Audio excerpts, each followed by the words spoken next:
Baik, sidang selanjutnya gugatan mengajukan PT Sumber Rezeki Pangan Melalui Surabaya sidang dibuka dan dibuka ini. Dan tergugat siapa yang hadir? Baik, terima kasih yang mulia. Tergugat diwakili oleh Yofi Setiawan, Badawi dan Rina Suari. Dari penggugat siapa yang hadir? Terima kasih Majelis Hakim yang terhormat. Penggugat yang hadir pada persidangan hari ini diwakili oleh Dr. Alessandro Rey dan Saudara Joel Latif dan tim pendamping. Terima kasih. Baik. Penggugat menyampaikan bantahan. Menyiapkan bantahannya. Sudah Majelis ya. Tergugat menyampaikan dokumen terkait dengan surat-surat yang tidak disampaikan. Belum ada. Baik, terima kasih yang mulia. Izin menyampaikan yang mulia terkait dengan dokumen pendukung sengketa. Kami masih berkolaborasi dengan pihak, karena ini memang KPP-nya ada di Jambi dan kantornya ada di Padang. Jadi memang membutuhkan sinkronisasi. Jadi izin mungkin akan kami sampaikan dalam sidang selanjutnya. Baik. Dari penggugat lebih dahulu silakan sampaikan. Ya, terima kasih Majelis. Kami menyampaikan bantahan atas tanggapan tergugat. Pada saat yang bersamaan, penggugat menyampaikan permintaan judex fakti berkaitan dengan surat pernyataan direktur yang mewakili penggugat di dalam dan di luar pengadilan. Kami sampaikan juga kopinya kepada tergugat, satu salinan bantahan Majelis.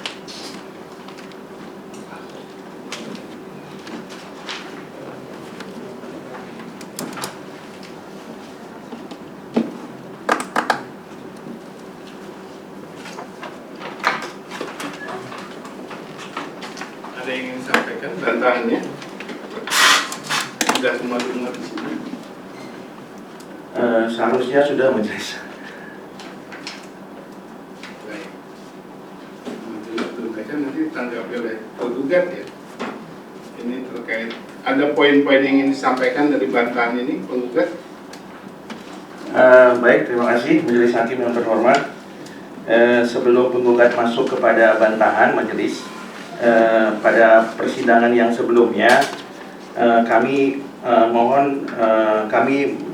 mohon diberikan Majelis surat tugas tergugat Majelis supaya kami tahu pihak yang beracara dengan kami Majelis. Begitu juga pada hari ini ya Majelis. Diberikan atau diperlihatkan? Kalau ada kopinya diberikan Majelis, kalau tidak ada kami foto saja supaya kami print sendiri.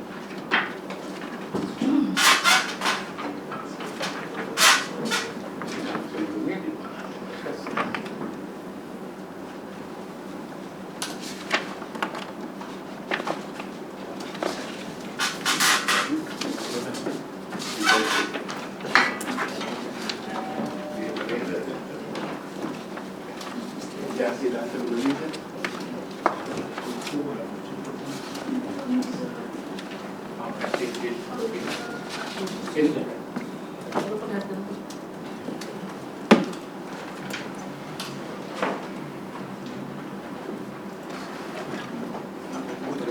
Diperlihatkan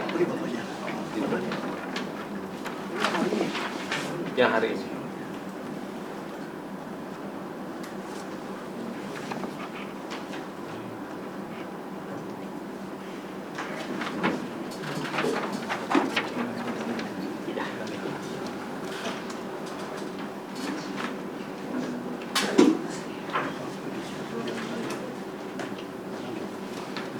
Apalagi penggugat sudah silakan disampaikan. Yang kurang tinggal yang surat tugas pertama dari Majelis Sudah lagi. diberkati majelis di dalam ruangan ada surat sidang sekarang. Mohon dihubungi. Ya. Kegunaannya untuk penggugat minta surat tugas untuk apa? Itu dokumentasi kami Majelis dan laporan kami kepada prinsipal ya yang hadir pada persidangan. Untuk laporannya tertulis tulisan dan orang yang hadir di sini sudah sama sih sama sidang yang sebelumnya, apa perlu dibaca? Ya majelis, justru kami ingin memastikan apakah sama apa tidak, kan kami perlu surat tugas yang pertama, karena setiap sidang biasanya kalau kami hadiri persidangan itu suka beda-beda. Nah, yang hari ini kan sama dengan kemarin. Ada yang ini kan? Lupa orangnya. Namanya itu juga. Kami tidak hafal majelis, terlalu banyak mungkin.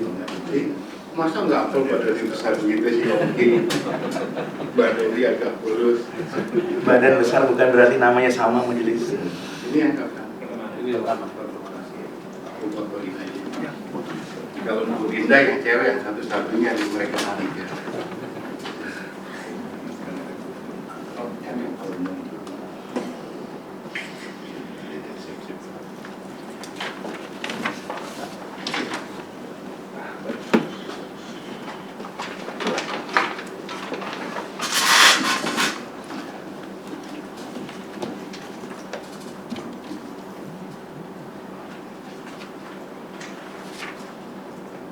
Sudah? Sudah, majelis. Silakan disampaikan apa yang mau disampaikan. Baik, terima kasih Majelis Hakim yang terhormat. Pada persidangan sebelumnya, 2 minggu yang lalu, Majelis Hakim meminta kami untuk menyampaikan bantahan atas tanggapan tergugat. Dan pada tanggapan tergugat mempersoalkan mengenai surat akwo Majelis, ya, bahwa menurut tergugat, surat akwo itu tidak dapat diajukan gugatan, ya, karena menurut tergugat itu bukan merupakan basicking, ya, dan juga tidak memenuhi unsur-unsur yang diatur dalam pasal 1 angka 4 Undang-Undang Pengadilan Pajak junto pasal 1 angka 9 Undang-Undang Peratun. Sederhananya, tergugat ingin mengatakan bahwa surat akwo itu atau surat yang diajukan gugatan oleh penggugat adalah surat yang error in objecto, ya. Sementara penggugat sudah menyampaikan bahwa surat yang dimaksud itu adalah surat yang memenuhi keputusan atau keputusan tata usaha negara atau basicking sebagaimana diatur dalam pasal 1 angka 4 junto pasal 1 angka 9. Pasal 1 angka 4 Undang-Undang PP dan pasal 1 angka 9 Undang-Undang Peratun.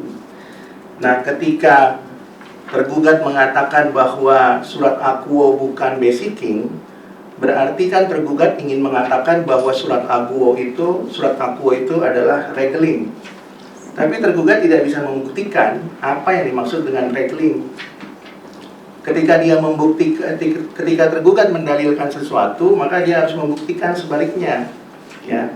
Nah, kalau surat keputusan itu bukan basicking, maka tergugat harus membuktikan bahwa itu regeling, ya. Tapi tergugat tidak bisa membuktikan itu.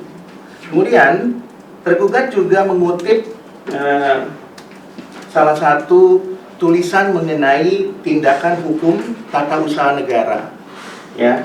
Ada kutipan di sana disebutkan salah satu penulis, ya. Saya lupa nama penulisnya, Abdi siapa gitu, ya. Tergugat mengatakan bahwa tindakan hukum tata usaha negara itu memenuhi 4 unsur, ya, A, B, C, dan D. Tapi tergugat tidak bisa menguraikan satu persatu di mananya yang tidak terpenuhi bahwa itu bukan keputusan tata usaha negara, ya. Nah, itu 2 poin yang paling utama majelis yang kemudian menurut tergugat tidak bisa menguraikannya.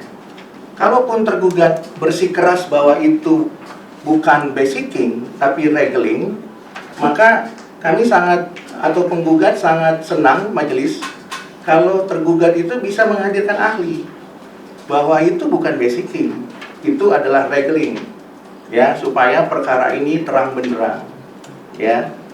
Kami penggugat juga telah menyampaikan majelis beberapa putusan pengadilan pajak yang bukan saja inkrah di pengadilan pajak, tapi juga sampai kepada putusan PK di Mahkamah Agung, ya.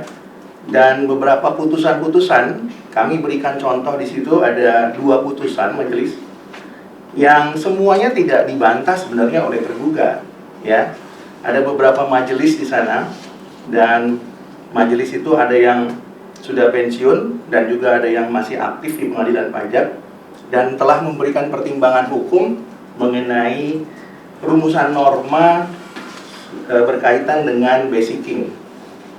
Dan rumusan norma itu berkaitan dengan hukum material di bidang perpajakan, yaitu pasal 23 ayat 2 huruf C Undang-Undang KUP, yang berkaitan tentunya dengan pasal 1 angka 7 junto pasal 31 ayat 3 Undang-Undang Pengadilan Pajak.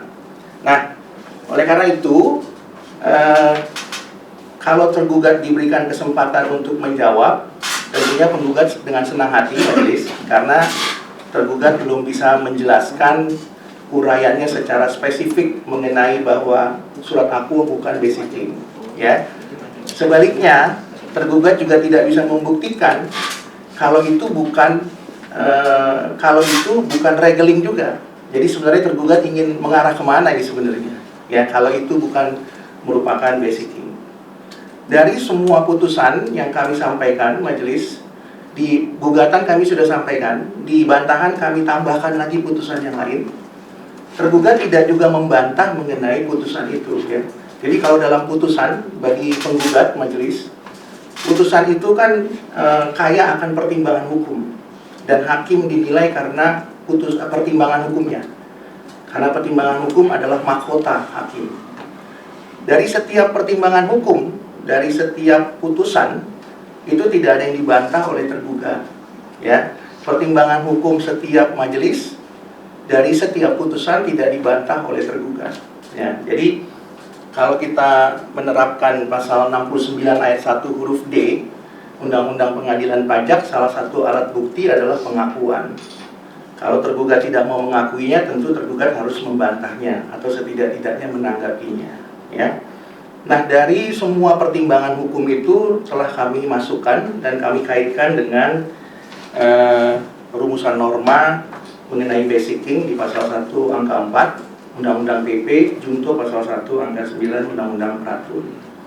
Oleh karena itu, kembali lagi, kalau tergugat berpendapat bahwa itu bukan basicking, surat akuo yang dimaksud, tergugat bisa juga memberikan contoh putusan yang lain, atau tergugat bisa menghadirkan ahli, ya, untuk menjelaskan bahwa itu bukan basicking. Itu berkaitan dengan bantahan kami majelis.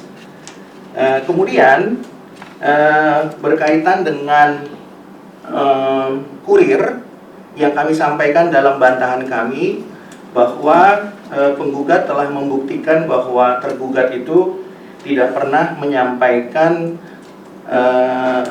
SKP dan STP yang katanya tergugat, katanya, karena penggugat tidak pernah melihat, yang jumlahnya ada 57, ya, melalui pos kilat, ya. Dan menurut tergugat bahwa perbedaan antara pos kilat dengan perusahaan jasa ekspedisi atau jasa kurir adalah tidak ada, karena sama-sama disampaikan, ya. Sementara PMK telah mengatur dengan tegas, ya, di dalam PMK 18/2021 juga diatur di sana perbedaan antara pos kilat dengan perusahaan jasa ekspedisi atau jasa kurir.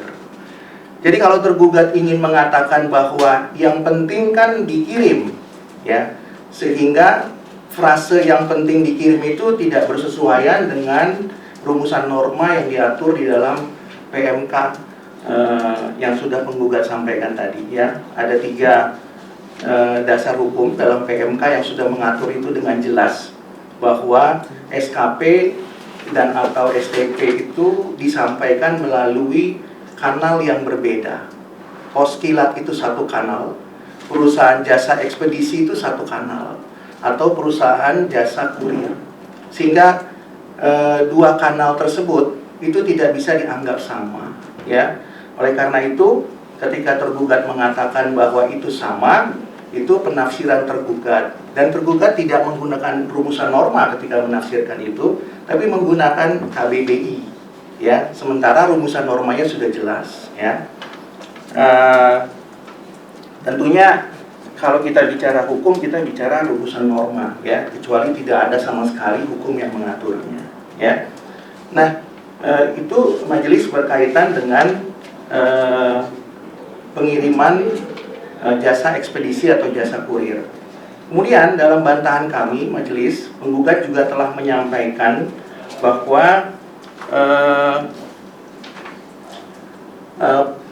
penggugat menekankan sekali lagi bahwa penggugat tidak mempunyai karyawan yang bernama Nadia, ya, sehingga dengan demikian penggugat sendiri tidak mengetahui berapa jumlah SKP dan STP-nya berikut nilainya, ya, sehingga apa yang disampaikan oleh tergugat bahwa ada kurang lebih 57 yang nilainya juga tidak disebutkan oleh tergugat, tapi hanya menyampaikan jumlahnya saja, itu kami atau penggugat tidak bisa berandai-andai atau berasumsi, ya, karena memang faktanya penggugat tidak mempunyai karyawan bernama Nadia. Kemudian kami mempertegas kembali dalam bantahan penggugat majelis bahwa kami sudah bersurat dan kami sampaikan dalam bantahan bukti bahwa kami bersurat kepada perusahaan jasa ekspedisi atau jasa kurir sebanyak 2 kali. Dan ketika kami bersurat, kami sampaikan secara langsung majelis, di situ ada di dalam bantahan tanda terimanya. Namun perusahaan jasa ekspedisi SAPX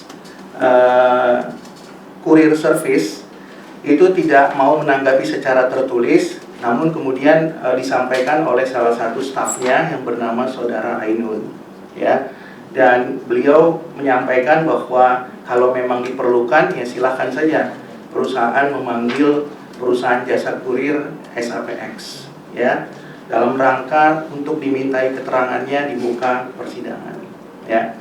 Nah, kami sudah sampaikan dalam bantahan majelis tanda terimanya dan komunikasi kami, dan itu komunikasi yang dilakukan tim kami kepada perwakilan perusahaan jasa ekspedisi atau jasa kurir, ya.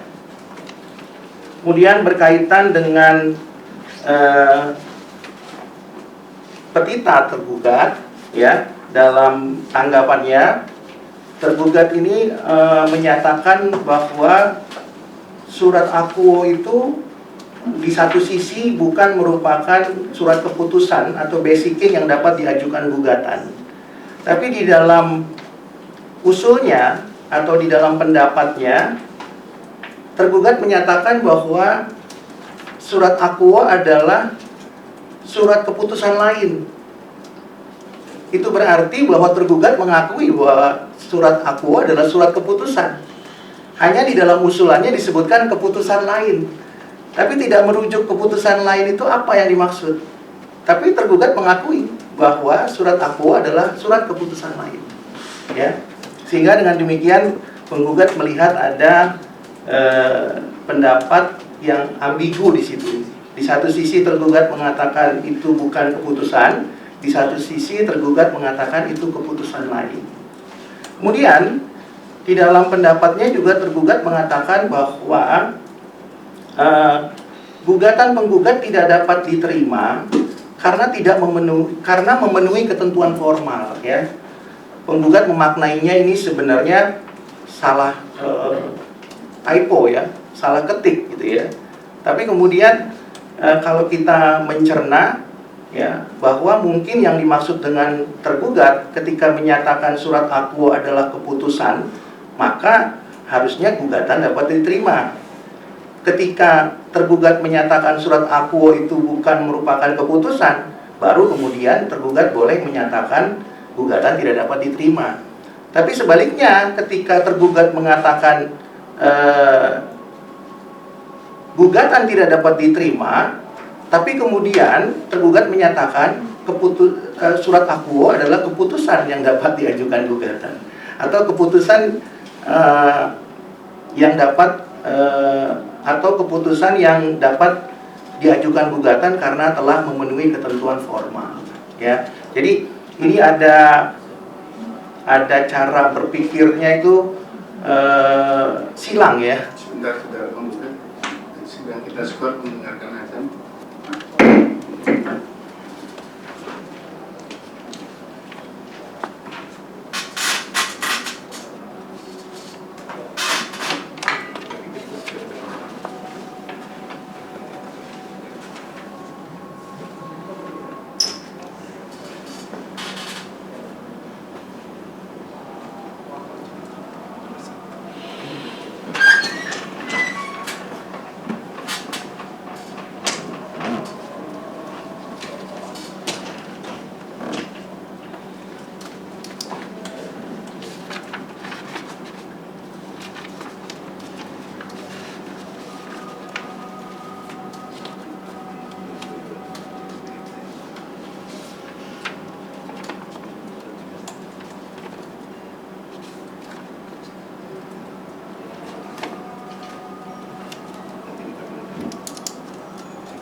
Sudah, Pak. Disambut, sidang dilanjutkan. Silakan penggugat dilanjutkan. Terima kasih Majelis Hakim yang terhormat.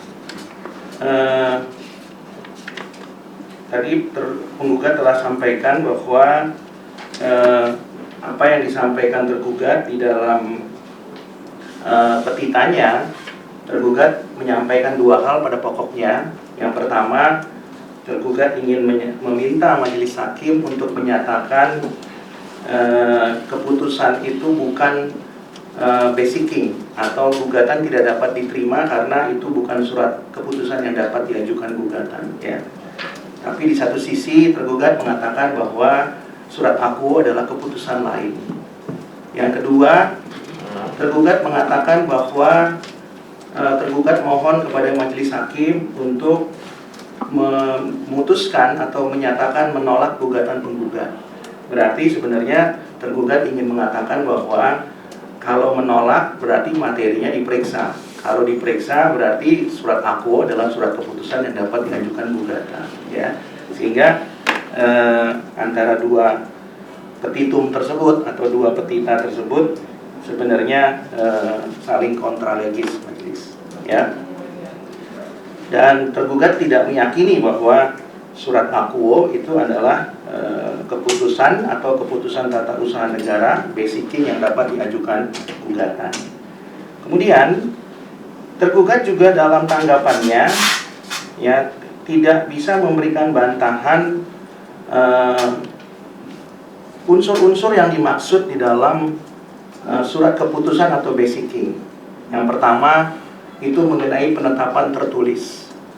Tergugat berpendapat bahwa penetapan tertulis itu judulnya harus keputusan Direktur Jenderal Pajak. Padahal jelas di dalam pasal 1 angka 3 yang kemudian diubah menjadi pasal 1 angka 9 Undang-Undang Peratun, di situ dijelaskan dalam penjelasannya sangat jelas bahwa yang menjadi surat keputusan itu bukan bentuk formalnya. Itu sudah jelas rumusannya. Tidak ada perdebatan di situ. Bahkan rumusan norma tersebut telah menjelaskan dengan tegas dan memberikan contoh bahwa secarik norma, secarik memo atau secarik, di situ diberikan contohnya adalah memo, ya, atau nota. Ini lebih rendah tingkatannya daripada mungkin keputusan tergugat. Secarik memo atau nota merupakan keputusan pejabat tata usaha negara sepanjang memenuhi unsur diterbitkan oleh pejabat yang berwenang, ya, berdasarkan hukum positif dan ditujukan kepada individual tertentu. Jadi contoh dari penjelasan rumusan norma pasal 1 angka 3 jungto pasal 1 angka 9 Undang-Undang Peratun itu telah memberikan gambaran bahwa secarik memo dan nota saja itu adalah keputusan pejabat, ya. Apalagi ini adalah keputusan yang substansinya menolak untuk memberikan kembali SKP dan STP yang menurut tergugat sudah disampaikan meskipun menurut penggugat tidak pernah diterima, ya. Jadi penetapan tertulis ini yang menjadi unsur yang pertama yang kemudian juga tentunya belum dibantah dalam tanggapan tergugat, ya. Yang kedua unsurnya adalah mengenai pejabat yang berwenang, ya. Pejabat yang berwenang tentu jelas yang menerbitkan adalah kepala kantor, ya. Dalam hal ini adalah kepala KPP Jambi Telanapura. Kemudian unsur-unsur yang lain adalah berdasarkan peraturan perundang-undangan perpajakan, ya. Tentu kita tahu bahwa kewajiban menyampaikan SKP dan STP itu diatur di dalam PMK.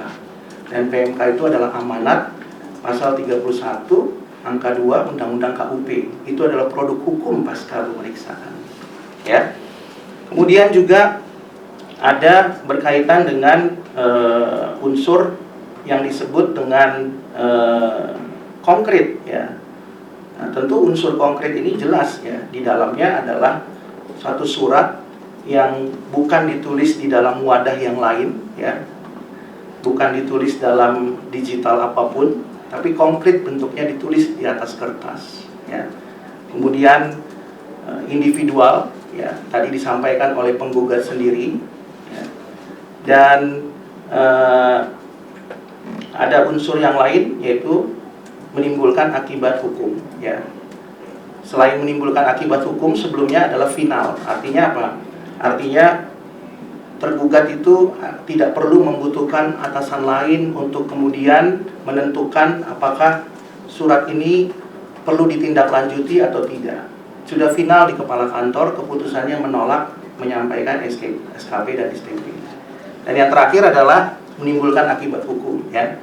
Tentunya penggugat sebagai wajib pajak kehilangan hak untuk menempuh upaya administratif dan upaya hukum, baik di dalam maupun di luar pengadilan.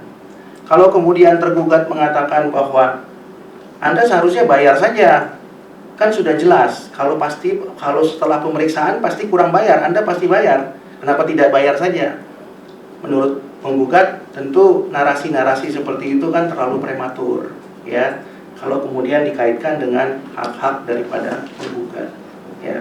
Nah, itu unsur-unsur yang kemudian belum ditanggapi oleh tergugat, ya, kecuali tergugat pernah menyampaikannya dalam unsur-unsur yang berbeda atau yang lain. Nah, oleh karena itu majelis, kalau tergugat masih berpendapat bahwa itu bukan basic, ya, tentu penggugat menghargai hak tergugat. Namun yang paling utama majelis kembali kepada majelis, ya, karena kalau majelis sudah sepakat dengan penggugat tidak perlu menghadirkan ahli. Tapi kalau majelis tidak sepakat dengan penggugat tapi sepakat dengan tergugat, maka penggugat perlu menghadirkan ahli, ya, supaya apapun pemahaman majelis, ya, tentunya kita akan masuk kepada materi setelah nanti kalau memang perlu dihadirkan ahli, karena akan ada lagi majelis saksi fakta yang diperlukan, termasuk tadi perintah judex fakti pada persidangan sebelumnya untuk menghadirkan tim pemeriksa, ya, apakah memang betul sudah pernah disampaikan kepada penggugat, ya. Itu kurang lebih majelis esensinya. Panjang kali lebarnya penggugat telah uraikan dalam tulisan dan mohon nantinya dimuat di dalam putusan pengadilan pajak, ya, untuk kemudian majelis berikan pertimbangan hukum sesuai dengan rumusan norma pasal 84 ayat 1 huruf F Undang-Undang Pengadilan Pajak, supaya putusan majelis menjadi sah sesuai dengan amanat pasal 84 ayat 2 Undang-Undang Pengadilan Pajak. Demikian sementara majelis, terima kasih. Baik, saudara penggugat, terkait dengan kita sepakat atau tidak, putusannya akan ada di putusan. Jadi kalau penggugat merasa perlu menghadirkan ahli, kami persilakan. Kalau tidak perlu, ya nggak apa-apa juga, akan bukti. Jadi semuanya berbalik. Kalau memang mau membuktikan sesuatu, silakan saja pemohon banding yang menghadirkan ahli atau tidaknya. Penggugat menghadirkan putusan majelis. Kesepakatan majelis tidak akan disampaikan dalam bentuk lisan, tapi akan bentuk tertulis.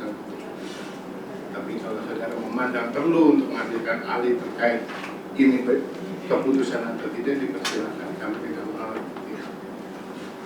Tergugat ada yang mau disampaikan? Sebentar. Dipelajari lagi. Baik, terkait dengan materi penggugat tidak ada yang disampaikan. Materi gugatannya terkait dengan penjelasan bahwa alamat kantornya pernah kami tanyakan, rubah nggak sih?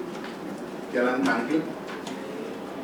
Sementara belum majelis, hanya tidak beroperasi saja. Tidak beroperasi, tidak ada orang di sana, ya. Berarti surat kami tidak pernah nyampe memang dari pengadilan.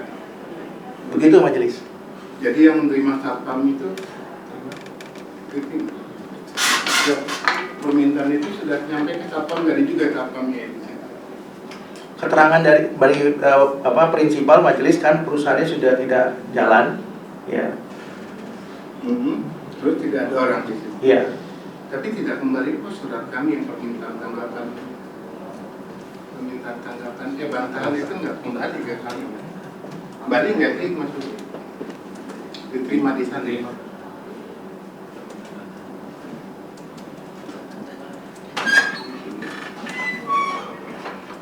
Baik, untuk selanjutnya nanti terkait dengan alasan materinya silahkan disampaikan dari tergugat dan penggugat. terkait bahwa pernah dilakukan penagihan, belum ada jawaban dari sini, dari bantahannya dari penggugat. Kami sudah sampaikan majelis. Tadi belum di halaman berapa ya? Kami belum dapat bahwa itu pernah dilakukan penagihan gitu, yang ada foto-foto dari penggugat itu belum ditanggapi. Ya, majelis, di situ kami sudah memberikan tanggapan berkaitan dengan apa yang disampaikan oleh tergugat, ya. Karena Ya, di halaman berapa tadi supaya kami saya ngikutin juga. Jadi saudara ngomong nanti kita nggak ngikutin, susah juga ya. Nggak apa karena sengketanya banyak ya gitu, nggak bisa ngapalin secara detail. kalau kami tidak salah majelis itu ada di poin 3 majelis ya. Di poin 3, dan kalau poin 4 dan poin 5 itu mengenai penutup ya, mengenai petikannya. Poin 2 itu yang tentang pos kilat itu. Ya, itu kalau salah poin 3 majelis.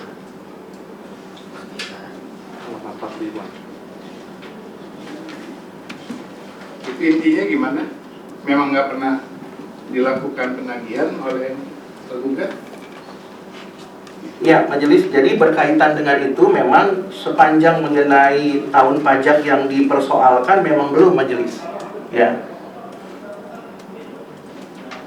Di tahun sengketa, tahun pajaknya itu 2019 ya. Betul. Yang dipersoalkan itu tahun sengketa tahun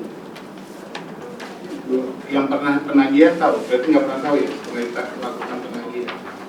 Kami tidak pernah tahu majelis, cuman kami diberikan informasi ada sengketa tahun pajak yang lain. Ya, sepertinya sebelum 2019. Tergugat ada bukti penagihannya yang dilakukan terkait dengan tahun 2019 belum dapat ya? Sekilas ya Mas, terkait dengan yang dilakukan penagihan aktif itu terkait dengan tahun pajak sengketa ya Bu. Ya, namun terkait dengan dokumentasinya nanti akan kami sosialisasikan. Namun sebagai informasi bahwa tindakan penagihan itu terkait dengan tahun sengketa, yakni tahun pajak 2019 ya Bu. Terus bukti surat pengembaliannya ada yang akan dikembalikan karena yang surat paksanya. Sebetulnya di situ nanti ada kronologisnya ya Bu. Nanti sudah kami mintakan juga ke KPP Jambi TWN Pura, gitu kan. Jadi bahwa memang ada yang diterima dengan asisten rumah tangga juga ya Bu. Kita ada sekian ada fotonya juga. Nanti akan kami sampaikan ya Bu. Nanti sidang berikutnya. Dari tergugat ada lagi yang mau disampaikan? Tergugat ada lagi yang mau disampaikan terkait Sementara cukup ya Mulia. terkait dengan formal maupun materi gugatannya? Tidak ada. Dari penggugat? Ya, terima kasih majelis hakim yang terhormat. Kenapa penggugat menanyakan kepada majelis apakah majelis sependapat bahwa surat aku adalah basicking atau bukan? Karena majelis di awal persidangan penggugat menyampaikan ada mazhab yang berbeda-beda di pengadilan pajak. Maka kami perlu mengkonfirmasi majelis. Mazhab yang pertama adalah Iya, kami ada dengar juga itu mazhabnya biarin aja di keputusan kami mazhabnya di mana gitu. Tapi kalau penggugat pengen menghadirkan ahli untuk memberikan keyakinan kami, menambah keyakinan kami, silakan saja. Kami persilahkan, kami nggak melarang. Baik, terima kasih majelis. Kami hanya ingin mengkonfirmasi saja. Karena apa? Karena berdasarkan pengalaman majelis. Jadi kalau majelis ternyata berpendapat bahwa majelis tidak punya mazhab, penggugat hargai majelis.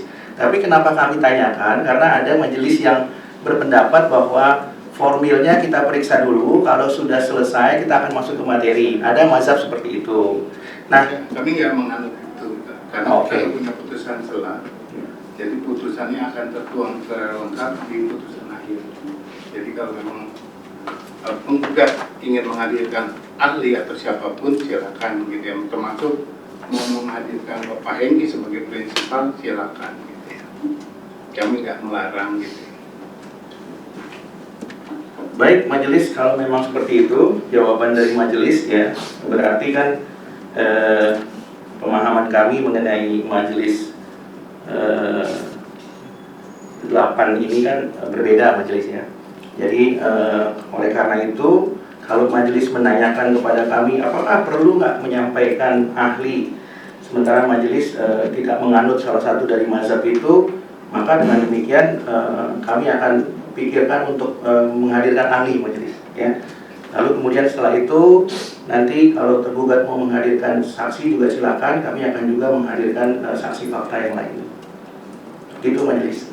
Baik, nanti sebelum menghadirkan ahli, CP-nya jangan lupa itu disampaikan ke majelis.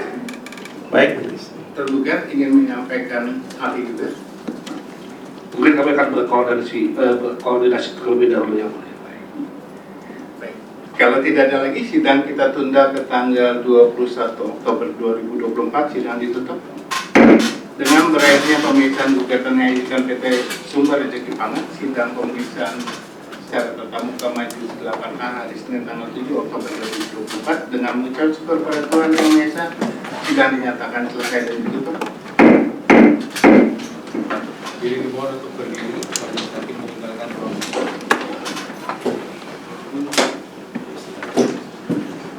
Recording stopped. Selesai ini ibu lah. Kalau boleh, Langsung.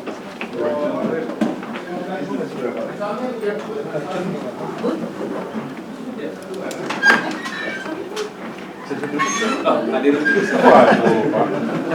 Ini tadi pagi dan juga. Nggak duduk kalau disuruh duduk. Mana?